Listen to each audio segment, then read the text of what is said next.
Eh ben, ça faisait un sacré bout de temps que j'avais pas réalisé d'épisode. On va dire que c'est mon petit cadeau de Noël pour essayer d'égayer cette fin d'année 2020. Bien le bonjour, ici Cinémaniac, et aujourd'hui, quoi ça veut dire le plan séquence ?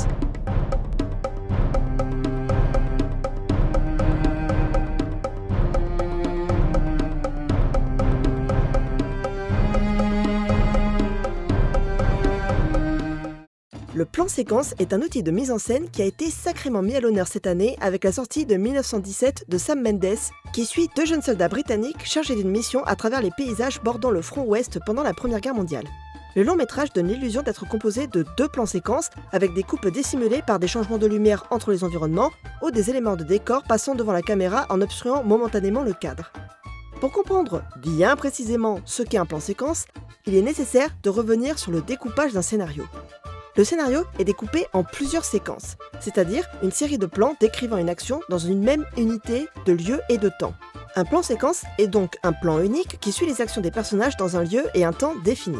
Pour la professeure de cinéma Giusy Pisano, spécialiste du cinéma néo-réaliste italien, l'intérêt du plan séquence vient de la continuité du temps réel.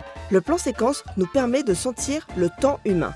C'est une technique de mise en scène complètement immersive, car il demande une parfaite connaissance des lieux de l'action et de la trajectoire physique et émotionnelle des personnages pour fonctionner. Pour vous donner un exemple bien connu, le petit Danny qui parcourt l'hôtel Overlook dans Shining. Même s'il traverse plusieurs pièces, la continuité formée par ce plan unique fait de l'intérieur entier de l'hôtel l'unité de lieu.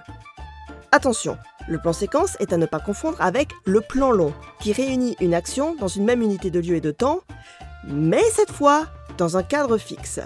Un des meilleurs exemples de plan long fut réalisé par Chantal Akerman, qui l'utilise pour emprisonner Delphine Seyrig dans le cadre dans Jeanne Dielman, 23, quai du Commerce, 1080 Bruxelles. Malgré des avancées technologiques remarquables, avec l'arrivée du Steadicam par exemple, le plan séquence reste peu utilisé. Déjà parce que, c'est un peu le principe, si tu te plantes, tu recommences tout depuis le début, que la prise prenne 30 secondes ou 2h20.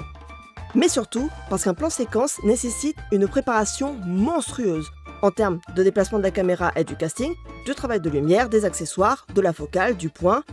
Et tout cela doit être en plus bien plus répété que pour une séquence avec un découpage bien plus complexe. Et malgré toutes ces difficultés, il y a quand même eu des aventuriers du grand écran qui ont décidé de faire des films en un seul plan séquence. Des projets autrefois irréalisables, puisque la durée maximale d'un plan séquence était limitée par celle d'une bobine au format 35 mm, c'est-à-dire 12 minutes. Contrainte qui a disparu grâce aux différents supports numériques, avec des caméras pouvant tourner plus de 2 heures d'affilée. Parmi ces films séquences, on compte bien sûr le pionnier Mike Figgis avec Timecode en 2000. On a aussi l'Arche russe d'Alexandre Sokourov, qui nous fait traverser 300 ans d'histoire russe en un plan de 96 minutes. Et plus récemment encore, on trouve le film Victoria de Sébastien Schipper, devenu le plus long plan séquence de l'histoire du cinéma avec une durée de 2h14.